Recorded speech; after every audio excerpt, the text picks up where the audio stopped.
I'm Shannon. And I'm Rob. Welcome to Build Up, the show about shows between the show. We have Nikki M, James, Ato Blankson-Wood, and Andrew Kober here to discuss Public Works Shakespeare in the Park, which starts its 5-week run right now in New York City. Woo! How you guys doing? Do we have any Shakespeare heads in the audience? Yeah, Shakespeare heads. Anybody? Woo! Where art thou? Where art thou? Where art thou? Oh my gosh, I did not. Are you a Shakespearean actor, Robert? Oh, thou'th the most thy Shakespeareaneth of all actors. I did not realize. How they do it out there, Yeah, right? now you killed it. I think you can get cast in 12th Night now. No, thank thou. Oh my, wow. I didn't, I'm flustered. I did not expect such a well-versed actor to be here today. Thou art flustered? Does thou need a cup of water? Cup of water sounds great. How refreshingeth. Yes. This gets old quick, doesn't it? Hey, it was fun while it lasted, and I'll never forget it. No, it was amazing. Yeah. So everyone in here is so pumped about Shakespeare. I know, I can see it on everyone's faces. Look at these theater. Oh, if you could see them, they're just like, I love Shakespeare. Yeah, they're freaking out. One woman pissed herself on the back couch because she was so excited. We weren't going to mention it, but we mentioned it. You know what? As someone who's peed herself more than once, I feel like it's okay to call out. Yeah, everyone's in the family here. We're in the Pee Yourself family. We're close. Now, I wanted to see if any of these Shakespeare heads would want to play some trivia with us. Oh, huh? I really love it. Anyone? Someone come up. Come on up. Oh, yes. Oh, Yes, yeah. Come on up. Watch your step. Hello. Hey. Hi, how are you? Come on right in. Right in the middle. We'll surround you. Yeah. Hi. What's your name? Lana. Hi, Lana. Lana. Nice to meet y'all. Nice to meet you. Same. Thanks for being here. All right, so you feel like you know some stuff about Shakespeare? It'll be fun anyway, right? A little bit, yeah. All right, this will be fun. I think some of these are... Yeah, it's low key. Don't worry. Yeah. We're not going to hit you with like crazy ass stuff. All right. How about I don't even know what Shakespeare is, honestly. You don't even know what it is? Yeah, I came in here and I'm like, who is that? Yeah, no lifelines. Oh. Yeah. Yes, you get a lifeline, but it's Shannon, so... Good luck with that. It's girl power. All right, well, let's do one question. Okay. Which Shakespeare film adaptation is a modernization of Taming of the Shrew? So it's a movie that, you know, a contemporary movie you may have seen. You know, Can you I'm gonna have guess? to pass on that one. Oh no. All right, how about we'll give you some hints? We'll give you some hints. All right. It had Heath Ledger, starring Heath Ledger. It was a high school movie. And another one, Joseph Gordon-Levitt. Oh, yeah, that puppy was in there too. So was Andrew Keegan, who now has a cult. Oh, wow. I met him once. So there's a number in the name of it. Yeah. And the number is the number 10. 10 things I hate about you. Yeah! Woo! You got it. Thou Man. art good at this. Oh, yeah. The Shannon Lifeline came through, baby. Yeah. I did know the answers to that only because it had to do with like hunky 90s boys. Yeah, if it has to do with hunky 90 dudes, I'm there. Obviously. All right. Yeah. You want to do another one? Sure. Okay. All right. This 2006 romantic comedy, She's the Man, is based on what Shakespeare play? Ooh, and it's very topical. Very topical, It's a very relevant. Topical. Very topical, so relevant. name. This is why Of I the should have cut time. school. Like my English class. I would have known. Yeah, right? It's okay. Definitely I not went to Romeo all and of English Juliet. class and I don't know anything about it. Yeah, and you just said English, so there you go. That's all you need to know Okay. about schools. Say Romeo and Juliet. Ooh, that's incorrect. No. But the correct answer is 12th Night. Yeah! What you're talking about? Plug. Thank Plug you it so up. much for Plug, having plug, me. plug, Oh, plug. You guys have any other questions for me or no? Yeah, you want to do one more? Yeah. Why not? All right. Where? I'm a good sport, This is- am I? For yes, you're. not No, knowing any yeah. of the answers. No, this is amazing. Only Google.com knows this, you know? Yeah. Right? Yeah. My lifeline. Your lifeline, Google.com. What if we were like, just get on your phone and search that? You know? All right. Where was Shakespeare born? Oh my And gosh. this is amazing. It's an amazing question because the answer is. Yeah, I didn't even know this was a place. Shakespeare. Let's take a guess. Have fun with your guess. Yeah. Have fun with it because you know what? It just. Wakanda? That is a great Yes, answer. yes. You know what? Scratch yes. whatever's on this card. Shakespeare was born in Wakanda. That's the history place of being Wakanda. made. Thank you. Yeah. It's amazing. You're The welcome. correct Oh my God, answer yeah. is Stratford upon Avon. Yeah. Where does anybody know where that is? Do you know what? That doesn't even sound like a real place. Phone a friend for that one. Yeah, right? It sounds more fake than Wakanda to me. Yeah, I mean, I don't even know. Stratford upon Avon. I thought Avon was a makeup company. I said Italy, like for real, but Yeah. I would have never guessed that. I just don't think it's a real place. But fun fact that they added on this when I was looking it up was that we don't really know his birthday, but we know he was baptized on April 26th, 1564. Ooh. Dude is old. He's so old. He's so old. He's still alive. Wow. Just so you guys still know. Doing it. Good for him. Yeah, he's still living at large. He made it to Shakespeare in the Park. Yeah, he's got a deal at Netflix.com. That's what? Yeah, it's crazy. Good for Shakes. Yeah, right? Shakes. You guys are real close. Yeah. You call Shakespeare Shakes too? My boy. I know, right? I love him. Jesus is my homeboy shirt. Oh. Shakes is my homeboy. Yeah. Let's make that. Right? Can we go in on that? Right? 10%, Yeah. you know? Oh, yeah. All right, Oh, well, 10 we made it so generous. 5%. Yeah, no, we'll cut him out. Headline. Yeah. All right. Right? Sorry, Rob. 10. Anyway, thank you guys. Hey, thank All right, you. thank you so much. Fascinating. Well, you learn a lot of facts here at Build Up. You know, we love questioning people about things that we don't really know about that we found on Google.com. You guys know about this site, Google.com? You've heard about Google.com? It's crazy. You could look up anything you want. You're like, what color is purple? And they'll show you purple. Yeah, and it'll be like purple. It's from Stratford upon Avon. Yeah, what? And you're like, what? And then they're like, have you seen The Color Purple, the amazing film that Whoopi Goldberg was in? And you're like, I did it. And then you just like go down a loophole. And then you're like, Whoopi Goldberg was also in Ghost. And you're like, Patrick Swayze, rest in peace. Did you watch Point Break? Keanu Reeves exists. Holy shit. Oh my God, he's eating cupcakes on a bench, you know? The internet. Oh, it's so good. I love it. Round of I love applause for it. that. Yeah, thank Spiral. you. Clear spiral. A clear going on. spiral. Shannon needs help. Do you think, should we get another volunteer? Maybe we could play another game? That was pretty Anyone fun and easy, volunteer right? in the back, yes. Oh, yeah, look at you. Come on Right. up. You look like you think about Shakespeare all night long. Please love Shakespeare. You're just up at late at night big reading shakehead. sonnets. Shakehead in the house. Oh, yeah, all Yeah. the time. Are you a writer? I am most definitely not a writer. Oh, I feel like you have poet vibes. Poet Sometimes. vibes. Yeah. Oh, right. See, I feel like you like poetry. You have like soft eyes. Oh, well, thank you. Yeah. Thank you. I You're thought like, it was the well-fitting shirt. yeah, that too. Is the Dominican shirt, yeah. Oh, a Dominican. Oh, Because nice. Dominican people wear tight clothes. Anyways. Also, Oh, are you from the DR? Yeah. I had my first kiss there. Oh, so from- did I. Oh, really? Yeah. Great, right? It was Something yeah. about the weather. Yeah, well, I'm from Puerto Rico. Nobody would kiss me on that Ooh. island, so I had to go leave that island to another island to get kissed. Ugh, growing up is hard. And you, yeah, that sounds like a Shakespeare story in its own. Yeah. it's like Dominican Romeo and Juliet. Seriously. across the islands. I had to swim a long time. Yeah, it was. I can't believe it. You know, life Why is didn't you hard. just take a boat? Yeah. Wow. I wish you were there. You could have just pitched that idea. Genius. It's great though. My back is ripped. You know, I still got the muscles. This happened last week. All right, ready for your first Your first kiss question? was last week. Yeah. All right, let's do it. Wow, congrats. All right, how many sonnets did Shakespeare write? Now this, you know, it could be a huge number. This could be a huge number. Yeah. So I just. All right. Because let's remember, Shakespeare he wrote a shit ton of sonnets. Like it's all he did all day. Yeah. So this could be like triple digit number. Oh, it is. Oh, it is. Okay. Yep. And then are we getting close to the thousands or are we not? Well, at that point, we're just. No, we're not okay, close so to I'm the gonna just pick a thousands. random number. Yeah, then. go for it. 722. Ooh. Oh, wow. You think Shakespeare had zero life to live? Yep. You're like, he never even went to the bathroom. That's what he did in the bathroom. He wrote sonnets. Oh, okay, that's true. You could multitask. That's true, that's true. To sit or not to sit. Oh. Oh, wow. I'm glad he didn't say to wipe or not to wipe, right? You know, the Always answer is wipe. always to wipe. Yeah. That is not the Yeah. question. But Yeah. at that time, did you wipe or did you have other instruments? Always. I think they always wiped, right? Toilet paper was invented in the 1400s. Was it? Google.com. Look it up. Awkward moment. Yeah. Sure. I mean, All right, so it was less than 700. It was less than 200 actually. Oh. It was. Does anybody want to guess again? 197? yeah, that's so So close. close. It was 154. 154 Yeah. sonnets. That's approximately 38 plays. Jesus. Whoa. Yeah, right? Good for him. I know. I Congrats guess to he was a him. sonnet into a play. I'm not really sure. I guess a sonnet is like a really long monologue, so it technically could be kind of a play because it has a beginning, a middle, and an end. Got it. Yeah. Twist. You had Wow. a real answer there. That was great.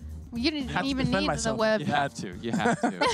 I'm gonna start writing some sonnets. As soon as we get off stage. You two can be like got a sonnet team. Sonnet duo? Like Yeah. there's like boy bands, but now there's like maybe poet bands, like Poet boy bands, sonnet boy poet bands. Yeah. Playwright Sonnets. I could be the Simon Cowell of the situation. Okay. What would cool. we call it And then? be like, it's What would a you yes call for What would me. you call the sonnet group? The sensitive boys. The sensitive sonnet boys? Yeah, the sensitive sonnet boys. That's what I'd call you. But I want to be the bad boy of the group. Oh, okay. Definitely be the good boy of the group. Yeah. Definitely be the good I boy. like that. It's a yin yang kind of vibe. You guys Yeah. are like good and Yeah. evil. Oh, Yeah, like I'll mend your heart or your soul. Yeah. That's what he'd do to yours. Yeah. That's exactly what it would Cold. do. That Amazing. bad. I just take your heart and I break it, rip it up. whoa, And whoa. I put it back together so you don't have to suffer more. Yeah. This is beautiful. I really feel like this is gonna be something. What if this was something? Maybe it is something. All right. It's All right. happening. Thank you It's so happening. much. Thanks so much. Thank you very much did for having me. amazingly. Look at Yeah, that was so That was- good. that- Oh, Such a good guess. And you know what? yeah. Who knows how many more sonnets we could be writing. We could be writing so many sonnets, but you know what? Let's not get too distracted because we're here for 12th Night and we have the cast backstage. Let's go check them out, see what they're up to. I do want to see what's going on back here. Yeah. I'm hoping for, Are you gonna like? on Shakespearean. Yeah, I really hope that they're out there just in full Shakespeare clothing. That'd be great. You know? Oh, look at them. Oh, hey guys. Oh, yeah. Ooh, we'll give them a wave. Oh, wow. Love the mustache. I'm a big fan of mustaches. Surprise! You guys surprised us. Are you doing some Shakespeare poses? Any good Shakespeare pics? Oh my God, strong yes. body movement. Oh, I love Oh, this. see? Oh, yes. Yes. Oh, 12th Night. Good posture. Oh, so good. Yeah, we're intimidated. We are very intimidated. Yes. That was beautiful posing.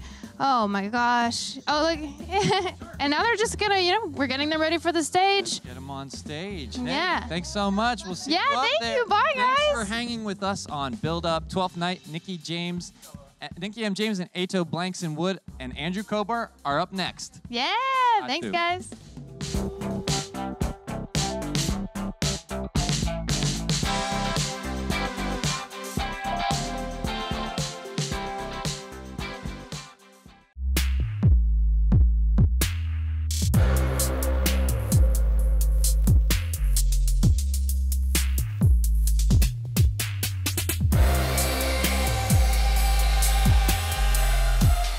Welcome to Build. I'm Laura Haywood. Today I'm joined by three lead actors from the Public Theater's musical adaptation of one of Shakespeare's most popular comedies, Twelfth Night.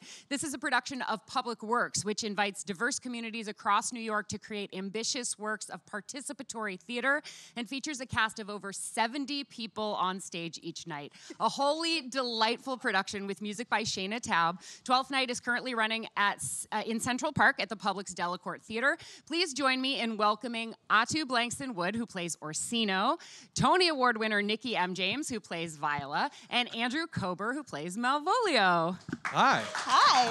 Hello. Atu and I don't have any Tonys. Nope. No. You no are Tonys. you are perhaps future Tony winners. Oh, who knows? I officially changed my name to Just to Tony winner, That's what Nikki my M. driver's James. license says too. Down to City Hall. First name Tony Award winner. No, that's not true. Congratulations on this beautiful production. I think sometimes people hear Shakespeare and they think heavy, long, old-fashioned, and this show And our show is none all of those. No, it's none of those. Right, no. It's, I mean, for people who know Shaina Taub's music, she is sort of on the forefront of new musical theater. She's collaborating with Elton John on the upcoming Devil Wears Prada musical, and this feels like a very, very modern piece while still having very distinct Shakespearean roots. Can you guys talk about what it means to be in an adaptation that's this different? Who wants to start? You know, I think it's different in terms of the content, like the styles that Shaina is drawing from musically, but like she has really maintained the heart of this piece, you know, and I think that's kind of why we're able to sort of just like slide into it so easily, just because the Shakespeare is very much maintained, and then you have this. All of these different musical styles that Shaina's also drawing from. So it's relatable and exactly Shakespeare, I totally agree. And I'm always surprised that more Shakespeare certainly the comedies aren't musicalized, because I think the one thing that is like so clear in working on the piece, and so it's an adaptation. It's a very truncated version of Twelfth Night. You get the whole story, but you know, we only run 90 minutes and we have 40 minutes of music, so there's not a ton of, you know, like actual Shakespeare text, but it's in there. You know, we're doing the verse, we're doing the, you know, what he wrote, and it's music. Like, Shakespeare is musical. It's the beats, it's the rhythm of the speeches, and you realize half of it is like singing. And so it's so easy to sort of fall into a song and then come out of song and go right into verse. It feels like they really sort of go hand in hand. And I think Shaina has found the really cool way of making that really clear. So I never feel like we're in a different play when we're singing in sort of contemporary language than we are when we're doing the text work. It feels totally seamless, and it's really exciting. Do you have anything to add, Andrew? I agree. I think it feels like a like a hybrid that is still very organic, right? Almost all of the scene work, almost all of the spoken dialogue is Shakespeare's, and none of the songs really feel shoehorned in. All the songs come very organically out of that moment in the storytelling. They're storytelling songs that also happen to be amazing soul and folk and pop and musical theater songs that really do serve the story in an exciting way. And they do use contemporary language, but they also use the lyrical verse in such clever ways. It feels like a hybrid in the best possible way. Yeah, Shaina's the smartest person I know. Yeah, they do a really good job of digging deeper into character than you might find in another production. The way Shaina talks about your soliloquy, especially, in the original text, there's this whole long speech where the character Viola figures out a plot point. And Shaina thought, well, what if she figured that out in 3 lines and then had a whole song about how she feels about it? Yeah. And so that's what Nikki gets to do every night, which is fun for me to watch. So I'm not in that scene, so I can just enjoy the play. Yeah, it sounds fun for me to do. So, Nikki, you play Viola. I do. For people who aren't familiar with Twelfth Night, can you talk about what Viola's journey is and how the story sort of revolves around that? So our play, and the Shakespeare play, in a way, opens with Viola being shipwrecked in this town, a town called Illyria. And she's all alone in the world, and she's sort of storm-tossed and tattered. And she decides that the way that she can protect herself, get herself fed, and also sort of figure out what to do next is by changing out of her female robes and dressing up like a man, and then offering herself as a sort of a butler or a servant to the local duke or count. Orsino, played by Ato in our production. And over the course of the play, she falls in love with Orsino, which she can't really talk about because she's already lying about who she is.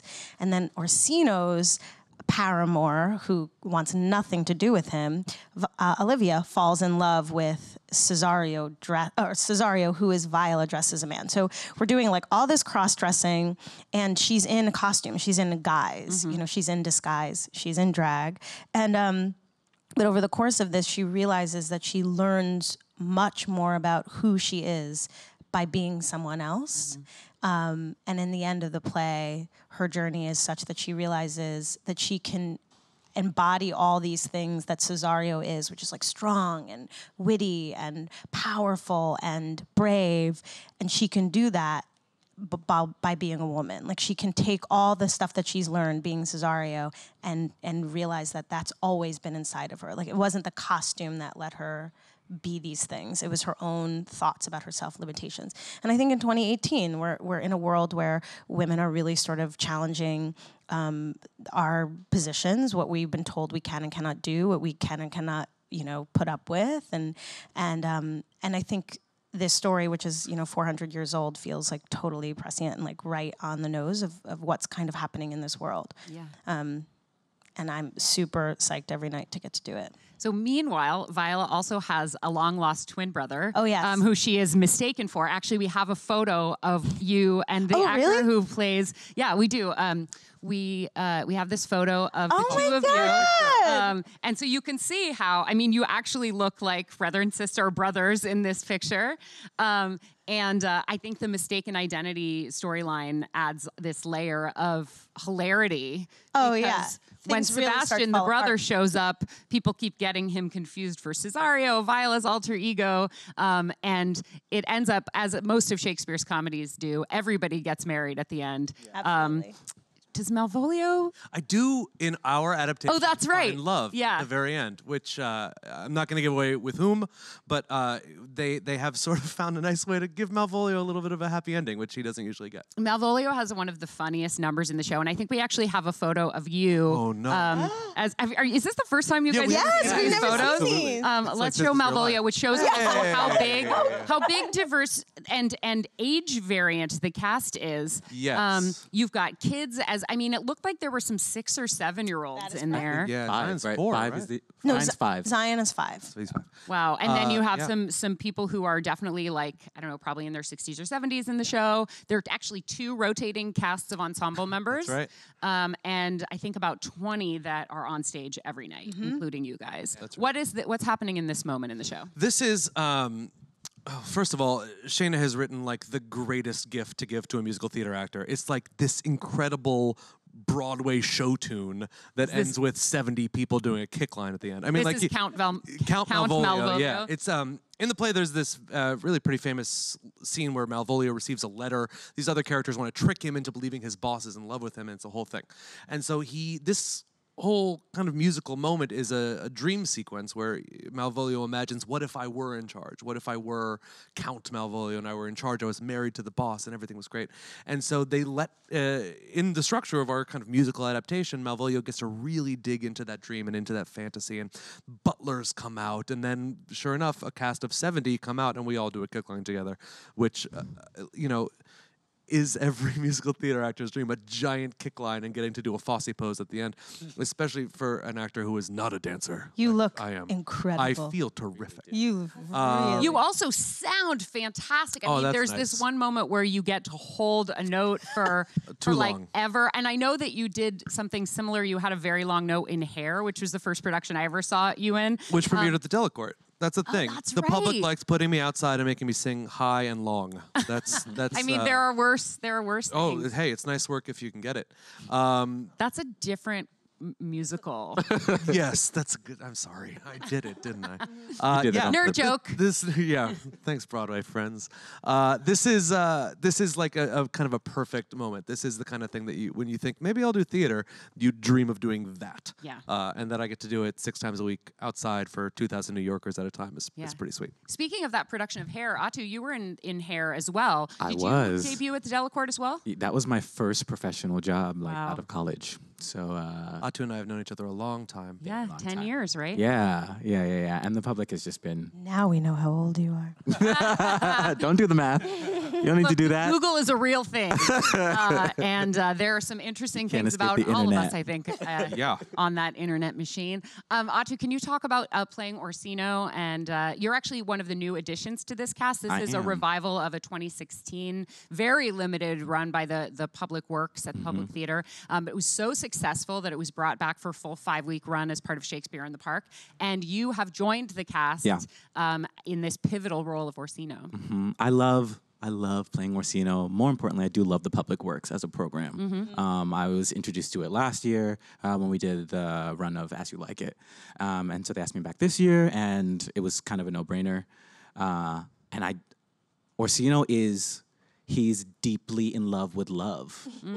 And that's kind of my favorite thing about him. You kind of just, the highs and the lows of being in love. And I really, I identify with that deeply. Are you not a to lover? get too deeply into my business on camera. Yeah? But yeah, there's something really amazing about that like excitement of first.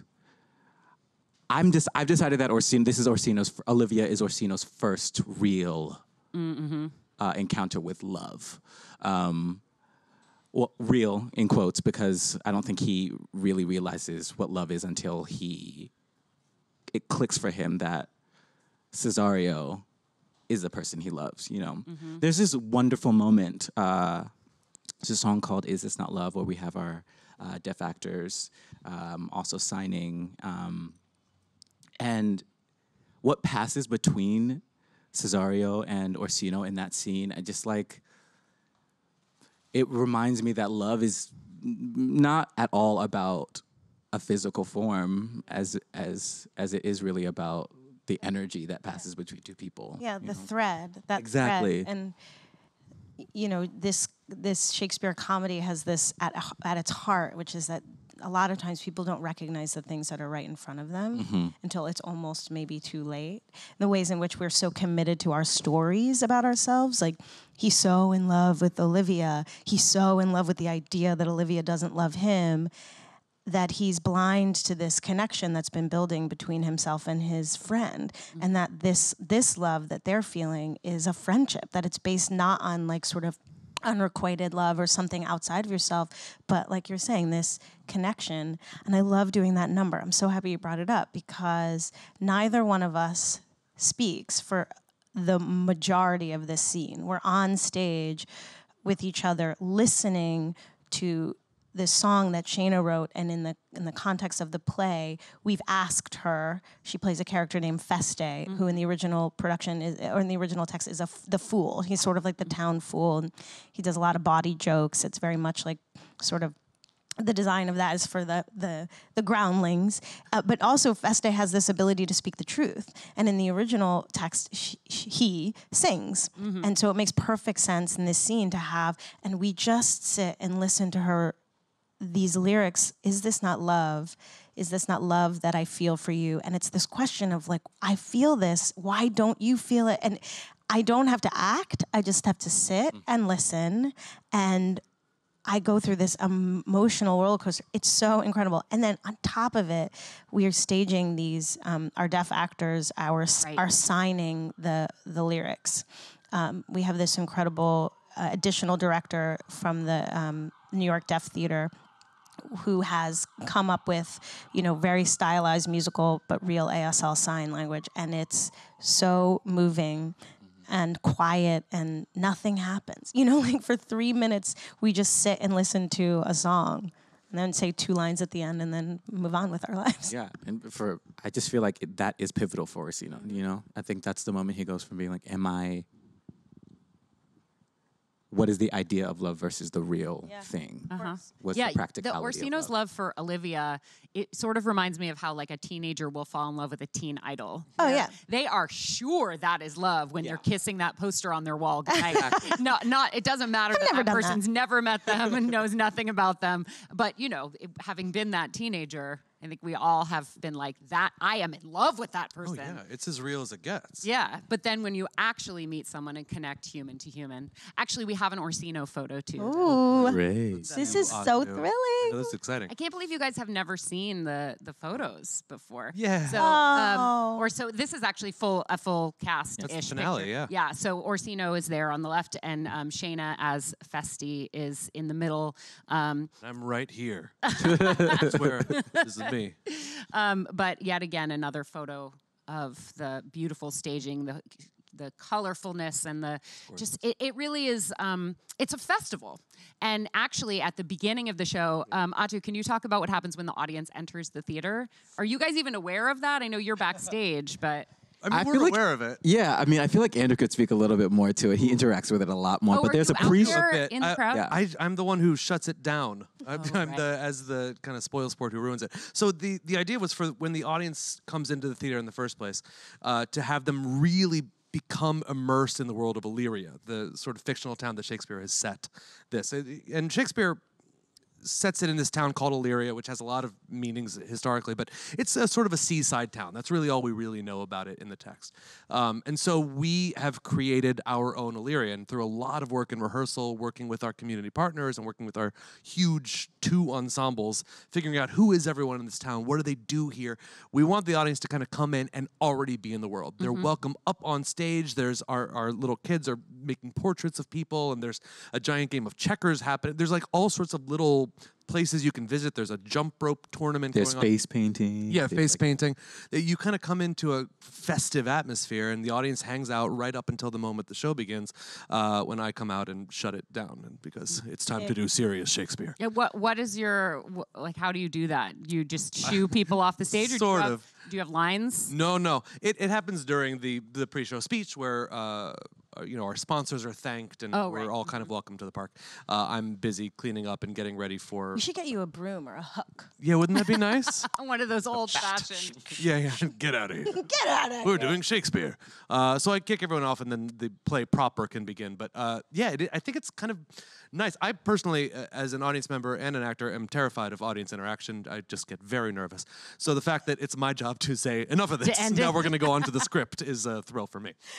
Well, I have to say that looking at this photo again and thinking about that pre-show entertainment that's on there, it's clear to me that this is an extremely ambitious production that nails everything it sets out to do. And the fact that it is free for all audience members and open to anyone who wants to come is kind of mind-blowing. I think we've gotten as New Yorkers so spoiled about having free Shakespeare in the park that I think sometimes it's easy to gloss over the fact that it's so accessible. And it's accessible in the fact that it doesn't cost anything. It's accessible in the fact that there's so much ASL in this production that feels just like natural choreography, sort of in the same way that the naturalistic modern language feels like it fits right in. When I think about the number of extended family members of the people in this show that can come and see it and see somebody that they know and love performing live on one of New York's most famous stages, it really just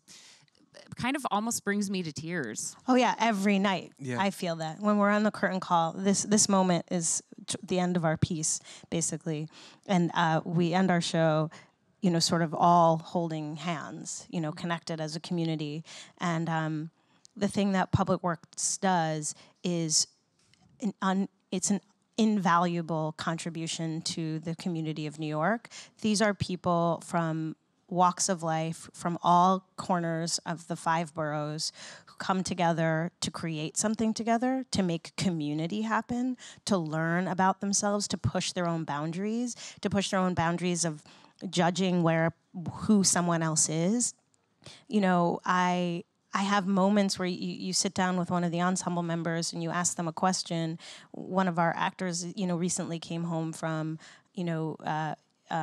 tour of Iraq. He's like and he's come back from, being in the military for 6 or 7 years. And I realized I don't actually know someone who is recently coming out of the military from being enlisted. I had a conversation with him about his life and about his experiences that I would never have had the opportunity to have given the way I sort of live in this world. And I love to think that I have a diverse life, and then I come to Public Works and I realize that there's more to do. There's more places to go. And simultaneously, the thing I love most in the world is the theater. Mm-hmm. I love doing theater almost as much as I love going to the theater. And to watch some of these people, these actors, like take their feet, like come into their bodies to learn to be brave, is so thrilling to me. And that the public is giving these people an opportunity to learn this about themselves, and then on top of that, giving them a platform to share that with all of New York is like unbelievable. And it's so expensive. It's got to be just crazy. Mm-hmm. The obstacles and the things that they have to sort of like jump over. Some of these people, an additional subway ride 5 times a week is, that's a deal breaker. Yeah. So I don't even know what the logistics are that make this possible, other than the wide open hearts that everyone in that building has for this program. But on top of that, I'm sure there are many organizations who would see the financial sort of burden and say, that's not worth it. And the Public is not one of those organizations. And the fact that they let us come and play with them is like, highlight of my career so far. I mean, the kind of ethos behind public works was put so well by our fearless leader, Oskar Eustis, which is that there really should be no barrier to artistry. Everyone has artistry in them. Everyone has artistry to share. The only difference is that some of us get to spend more of our days practicing it than others, but everyone has it. And the fact that we get to share it with people who get to spend just this time of their day sharing it, or people who get to spend their career sharing it is an honor and a joy every day. Yep. I get super emotional when I think about like the kids also, because I think back to like the first time I was 8 years old, the first time I ever like hit a stage, and I was like, this is it, you know? And I'm just excited for to see where all of them go too. They're just so excited, and it helps me to sort of remember myself.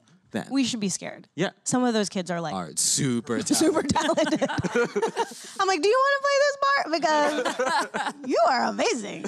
Well, look, 10 years ago, Ato was making his professional debut on that stage, and 10 years from now, we may be going back and seeing some of those kids playing adult roles. Exactly. Let's open it up to a couple of questions from the audience. Hi.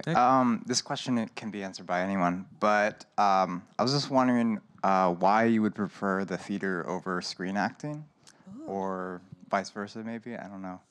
I don't know that it's a preference for everybody.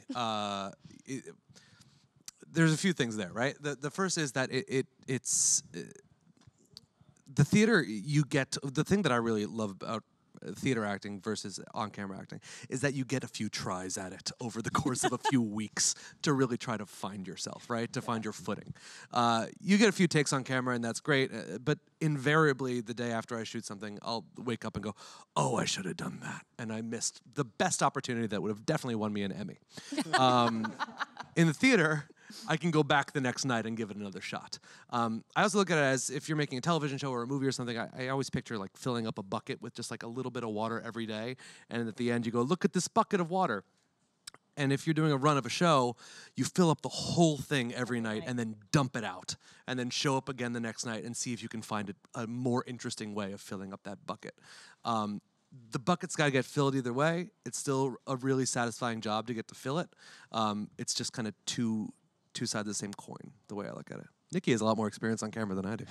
A little bit, but and I've been doing a lot of more television in the last couple of years, and it's been super exciting. And I realized there's so many things I have absolutely no idea what I'm doing when it comes to that. There's like skill sets that you sort of have to become muscle memory, just habit. You know, I know how to stand on a stage. It feels like home to me. Like when I stand on a stage, I'm like, oh, right.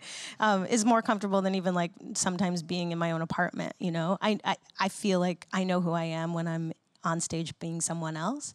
The thing that you miss the most is the audience. Like there is something so satisfying about the contract that you make with the people in the audience. You're like, I'm going to be up here and I'm going to do my best to tell you this story so that you can picture a world that doesn't exist except for in this room with us right now. And the contract they make is that they will be present and engaged too. And like, if they're not there, then we just are in rehearsal, right? If they're not there, we're not doing theater. And so I love that it has to be immediate. We all show up, we do this thing, and then we all go away. And then there's this other exciting thing about the nuances that you get to do work on camera that you don't have the sort of luxury to do on stage. The dream life is being able to do all the things you like as much as you want to, and not everyone gets to do it.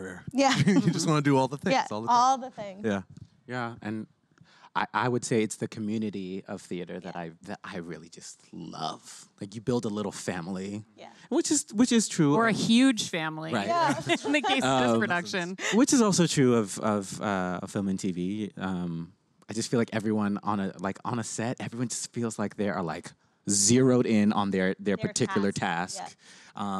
Whereas I feel like in theater, it just everyone wants to take care of each other. You know, like the thing that this person is doing directly feeds into what I am doing. And I feel like there's a little bit more of a community in theater. It's the ultimate collaboration. Yeah, Nikki makes exactly. a good point too. That like at the end of our workday, people clap for us. That's a nice thing. You know what I mean? Like, it's thank you. Do it now, please. All the time. Never We're gonna get stop. to one more Please don't question, stop. and then you'll get your Please don't your stop. ovation, Andrew. We have nothing without that. Let's take one more question, and then we'll all clap for you. Okay. Hi. Which character in Twelfth Night do you feel you most relate to, and why? Should we say other than your own? Oh. I think that I'm Feste more than even a Viola. I think Feste is like sort of impish. He's all over the place. He's sort of telling a joke that's also a truth. It's a very, it's a really sort of fun thing that he does. And then he gets to sing some songs. I'd say there's a character named Sir Andrew Aguecheek. It's because his name's Andrew. It's because his name's isn't it? Andrew. No, I nailed that though, right? Yeah. Yeah, because he's just like a nice guy who's trying his best and doesn't really do great all the time. But like he likes the girl, but he doesn't know how to do it right, and he's just trying. But he's pretty good at dancing, which I'm not. I'm pretty good at singing, so I do that. But he's just like doing his best. This poor guy, and that's kind of how I feel most of the time. Do you have That's a tough one. Maybe more than I'd like to admit. I have a lot of Olivia happening. Oh. Yeah, I like my feelings. Yes. It's a little I like to self-indulgent. feel my feelings. Otto and I share a dressing room. I can confirm that he feels his feelings Yeah. deeply. Yes. Yeah, at this point, it's just something I have to accept. I just like. The music I like, everything I like is like really emotional. Nothing wrong with that, Right? especially when you're an actor. Exactly. This is a really special production, and I remember being heartbroken that I missed that very brief 2016 run. And when I heard it was coming back for a full 5-week run at the Delacorte, I was literally there at the second preview. I was not going to miss it. I made time to go back so I could make sure there would be time to see it again. If you have to line up in Central Park for hours and hours and hours, it will be worth it.